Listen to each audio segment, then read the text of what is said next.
Entre paixão e gols, Ademir Queixada, o artilheiro da Copa de 50 que nasceu em São Januário, 1942-1956. Existe um tipo de jogador que transcende as estatísticas e os títulos. Um tipo de jogador que, quando entra em campo, faz o estádio inteiro prender a respiração. Um jogador que carrega nos pés a responsabilidade de fazer um povo inteiro sonhar. Ademir Marques de Menezes foi esse jogador. E antes de se tornar o maior artilheiro de uma Copa do Mundo, antes de fazer o Brasil inteiro gritar seu nome, ele vestiu a camisa do Vasco da Gama e transformou São Januário em sua casa. Nascido em 8 de novembro de 1922, na cidade do Recife, Pernambuco, Ademir chegou ao Rio de Janeiro ainda jovem, trazendo consigo aquela malícia nordestina que seria a marca registrada de sua forma de jogar. O apelido Queixada veio naturalmente, uma referência ao seu queixo proeminente que o tornava inconfundível dentro das quatro linhas. Mas se o apelido nasceu de uma característica física, a lenda nasceu de seus pés abençoados. O Vasco da Gama dos anos 40 era uma potência em construção. O clube de São Januário já havia quebrado barreiras históricas ao escalar jogadores negros em 1923, enfrentando o preconceito de frente e mostrando que o futebol era para todos. 2 décadas depois, o Vasco precisava de um atacante que pudesse liderar uma nova geração de conquistas. Ademir chegou em 1942 e rapidamente mostrou que era exatamente o que o clube precisava. O que tornava Ademir especial não era apenas sua capacidade de fazer gols, embora ele fizesse muitos. Era a forma como ele se movimentava pelo campo, sempre encontrando os espaços que pareciam não existir. Sua inteligência tática era impressionante para a época. Ele sabia exatamente quando arrancar, quando esperar, quando passar e quando finalizar. E quando finalizava, a bola geralmente encontrava o caminho das redes. Os primeiros anos de Ademir no Vasco foram de aprendizado e afirmação. Ele precisava conquistar seu espaço em um elenco que contava com jogadores experientes e talentosos. Mas não demorou muito para que todos percebessem que tinham um craque diferenciado em mãos. Sua velocidade era desconcertante, sua finalização era precisa e sua determinação era inabalável. Cada jogo era uma oportunidade de provar seu valor, e Ademir raramente desperdiçava essas oportunidades. O ano de 1945 marcou o início de uma era gloriosa. O Vasco conquistou o Campeonato Carioca com uma campanha impressionante, e Ademir foi peça fundamental nessa conquista. Ele não apenas fazia gols, mas conduzia o time nos momentos decisivos. Era o tipo de jogador que crescia quando a pressão aumentava, que se tornava ainda mais perigoso quando o jogo estava difícil. Os adversários aprenderam a temê-lo, mas conhecer o perigo não significava conseguir evitá-lo. Nessa época, o Vasco formou um time que ficaria conhecido como Expresso da Vitória, uma referência ao trem que não parava, que atropelava todos os adversários pelo caminho. Ademir era a locomotiva desse expresso, o jogador que puxava o time para a frente, que determinava o ritmo das partidas. Ao seu lado, outros craques brilhavam, mas era impossível não notar que Queixada era o centro de tudo. O Campeonato Carioca da época era a principal competição do futebol brasileiro. Os grandes clubes do Rio de Janeiro protagonizavam batalhas épicas e cada título era conquistado com suor e sacrifício. Ademir se tornou artilheiro da competição em 1945, uma façanha que ele repetiria em 1949 e 1950. 3 vezes artilheiro do campeonato mais disputado do país. 3 vezes o jogador que mais balançou as redes em uma competição que reunia os melhores do Brasil. São Januário se tornou o palco de suas maiores apresentações. A torcida vascaína aprendeu a celebrar cada gol de Ademir como se fosse uma obra de arte, porque, de certa forma, era exatamente isso. Ele não apenas marcava, ele encantava. Seus dribles desconcertavam os zagueiros mais experientes, suas finalizações tiravam o fôlego dos goleiros mais preparados. Era um artista em campo, um gênio que transformava partidas de futebol em espetáculos inesquecíveis. Em 1949, o Vasco conquistou mais um campeonato carioca e, novamente, Ademir foi protagonista. O time jogava um futebol vistoso e eficiente, combinando técnica com raça, talento com determinação.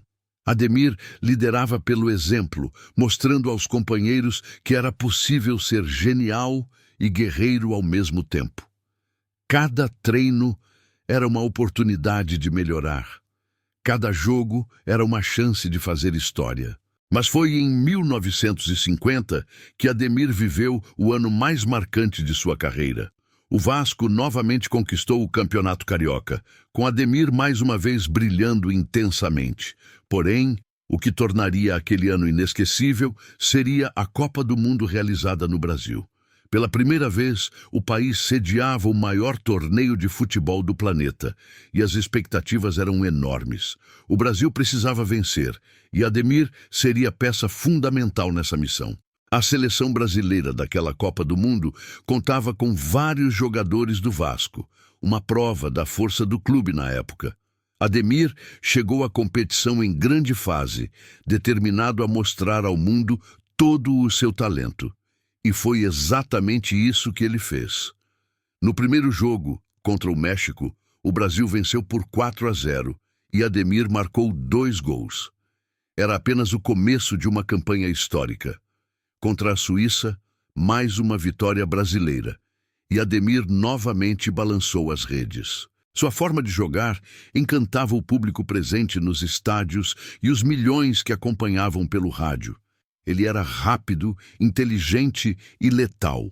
Os adversários não conseguiam pará-lo, e cada jogo parecia confirmar que o Brasil tinha o melhor atacante do mundo naquele momento. O jogo contra a Suécia ficou marcado na história do futebol brasileiro. O Brasil aplicou uma goleada de 7-1 em uma exibição de futebol que deixou o mundo admirado. E Ademir foi o grande destaque, marcando 4 gols em uma única partida. 4 vezes ele driblou, finalizou e viu a bola entrar. 4 vezes o Maracanã explodiu em celebração. Era uma atuação para ser lembrada por gerações. Contra a Espanha, na semifinal, mais uma vitória convincente por 6-1. E Ademir marcou mais 2 gols. Ao final da primeira fase e das semifinais, ele acumulava 9 gols em 4 jogos, uma média impressionante que o colocava como o maior artilheiro da competição. Nenhum outro jogador no mundo havia feito tantos gols naquela Copa. Ademir Queixada estava no auge de sua carreira. Então veio a final contra o Uruguai, o jogo que definiria o campeão do mundo. O Maracanã lotado com quase 200 mil pessoas, todas esperando a consagração brasileira. Mas Ademir não pôde jogar. Uma lesão o tirou da partida mais importante de sua vida. Ele assistiu do banco de reservas enquanto o Brasil perdia por 2-1 em uma das maiores tragédias do futebol nacional. A dor daquela derrota acompanhou Ademir pelo resto de sua vida. Ele sempre se perguntou se sua presença em campo poderia ter mudado o resultado. Era o artilheiro da competição, o jogador mais decisivo do Brasil, e não pôde estar em campo quando mais precisaram dele. Mas essa ausência não diminui em nada sua grandeza. 9 gols em uma única Copa do Mundo. Um recorde que durou décadas. Uma marca que colocou seu nome definitivamente na história do futebol mundial. Após a Copa de 1950, Ademir continuou brilhando pelo Vasco. Ele ainda tinha muito a oferecer, ainda tinha gols para marcar e títulos para conquistar. Sua dedicação ao clube era total. Sua paixão pela camisa Cruz Maltina era evidente em cada partida. Os torcedores de São Januário sabiam que tinham algo especial. um jogador que transcendia as gerações. Os anos seguintes foram de mais glórias e mais gols. Ademir continuou sendo artilheiro, continuou sendo decisivo, continuou sendo o jogador que todos queriam ver em campo. Sua longevidade no alto nível era impressionante, fruto de um profissionalismo exemplar e de um talento que parecia inesgotável. Cada temporada trazia novos desafios e Ademir estava sempre pronto para enfrentá-los. Quando finalmente se despediu dos gramados, Ademir deixou um legado imenso. Mais de 300 gols com a camisa do Vasco, 3 títulos do Campeonato Carioca, 3 artilharias da competição e o título de maior goleador de uma Copa do Mundo. Mas mais do que números, ele deixou memórias. Memórias de tardes gloriosas em São Januário, de gols impossíveis, de dribles desconcertantes, de um jogador que fazia torcedores se apaixonarem pelo futebol. Ademir Marques de Menezes, o Queixada, faleceu em 11 de maio de 1996, no Rio de Janeiro. Mas sua memória permanece viva em cada vascaíno que conhece a história do clube. Ele foi mais do que um jogador, foi um símbolo de uma era dourada.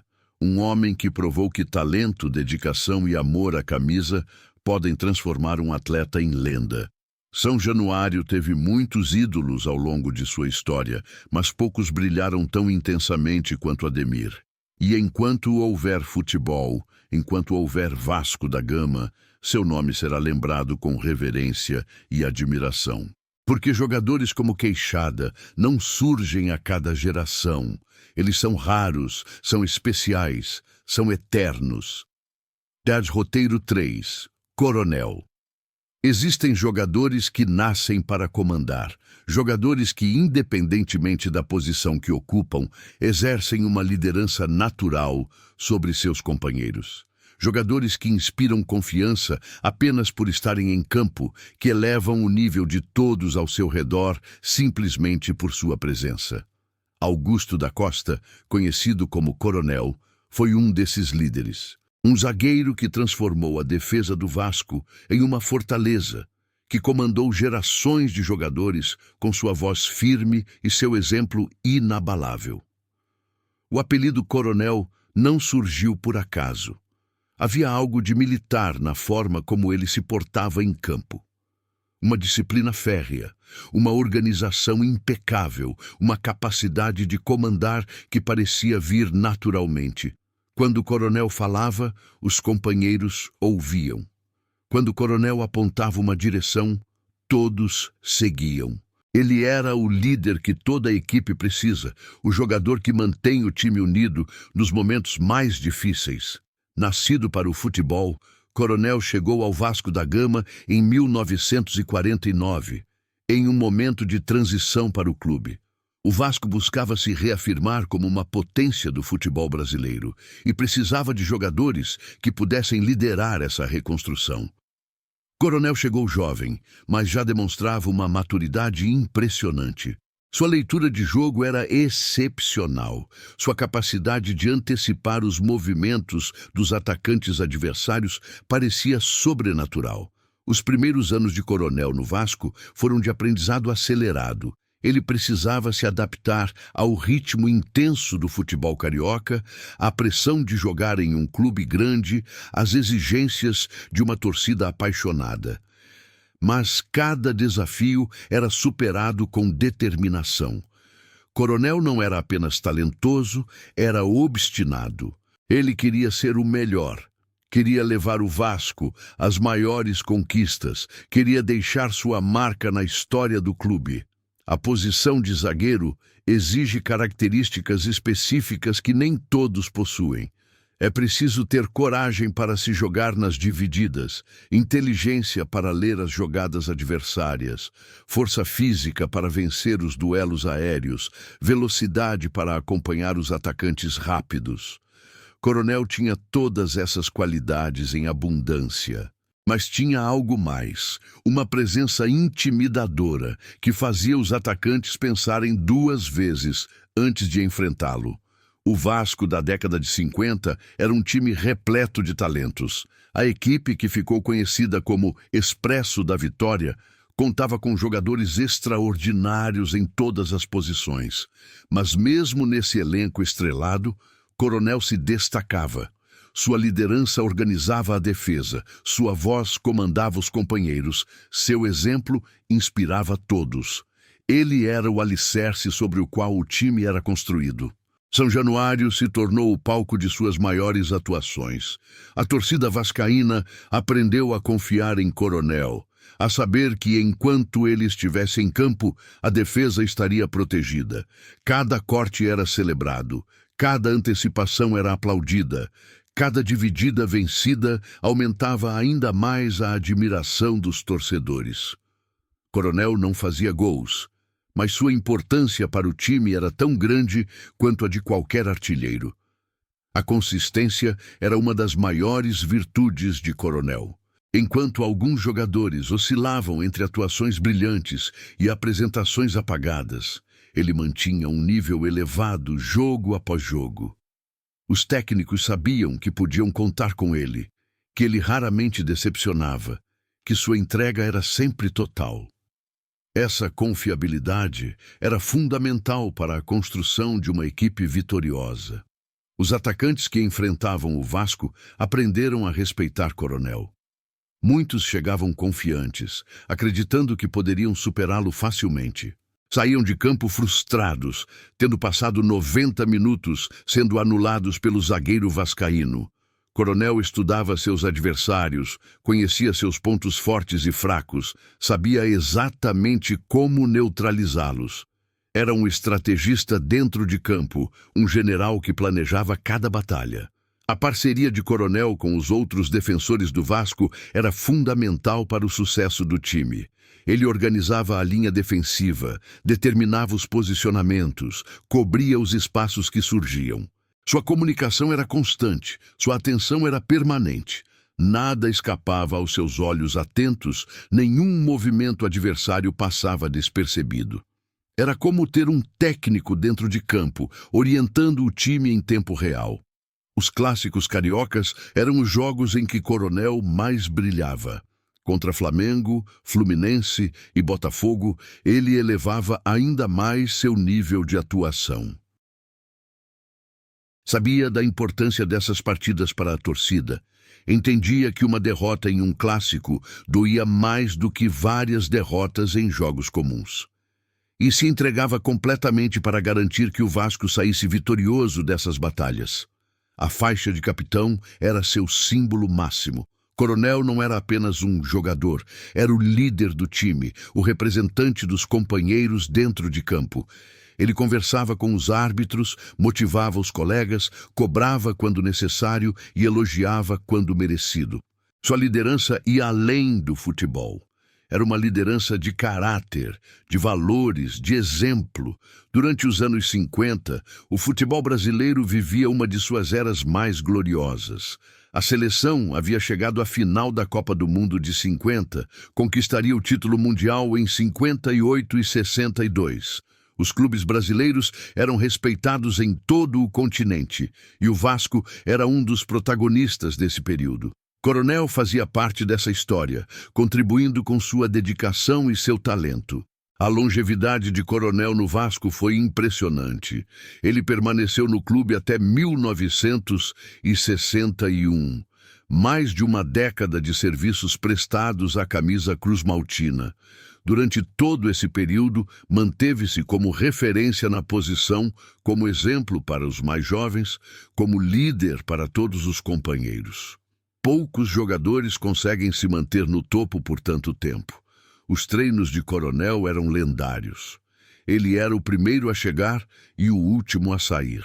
Trabalhava incansavelmente para manter sua forma física, para aperfeiçoar sua técnica, para se manter atualizado táticos. Entendia que o futebol evoluía constantemente e que era preciso evoluir junto. Essa mentalidade profissional o manteve competitivo mesmo quando a idade avançava. A relação de Coronel com os técnicos que passaram pelo Vasco era de respeito mútuo.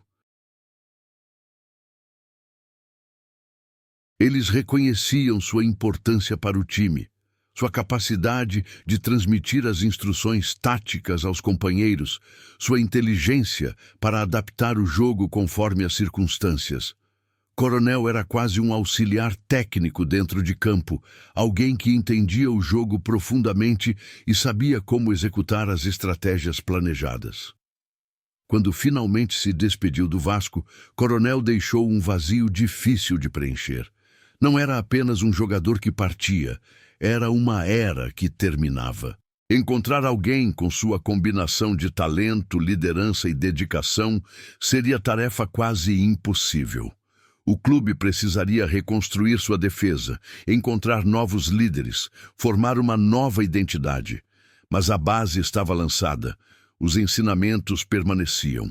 O legado de Coronel no Vasco vai muito além das estatísticas. Ele ajudou a formar uma cultura de excelência defensiva no clube, uma tradição de zagueiros competentes e comprometidos. Jogadores que vieram depois se inspiraram em seu exemplo, buscaram emular sua dedicação, tentaram reproduzir sua liderança. Coronel não apenas jogou pelo Vasco, ele ajudou a moldar o que significava defender a camisa cruzmaltina. Para os torcedores mais antigos, que tiveram o privilégio de ver Coronel jogar, as memórias são de um tempo em que o futebol era diferente. Um tempo de campos irregulares, bolas pesadas, jogos intensos e disputados. Um tempo em que zagueiros como Coronel eram verdadeiros guerreiros, homens que não temiam o contato físico, que davam e recebiam pancadas com a mesma naturalidade. Era um futebol mais bruto, mas também mais autêntico. A história do Vasco da Gama é feita de grandes jogadores em todas as posições. Atacantes geniais, meias criativos, laterais ofensivos, goleiros seguros. Mas sem os zagueiros, sem os defensores que protegiam a meta, nenhuma conquista seria possível. Coronel representou o melhor dessa tradição defensiva. Ele foi o xerife que comandou a defesa vascaína por mais de uma década, o líder que inspirou gerações, o capitão que honrou a faixa como poucos. Hoje, quando os torcedores do Vasco lembram dos grandes nomes de sua história, Coronel merece estar entre eles, não pelos gols que não fez, mas pelos gols que impediu. Não pelas jogadas geniais de ataque, mas pela solidez inabalável na defesa. Não pelo brilho individual, mas pela capacidade de fazer o time jogar melhor. Coronel foi um jogador de equipe no sentido mais profundo da palavra, alguém que entendia que o coletivo era mais importante que o individual.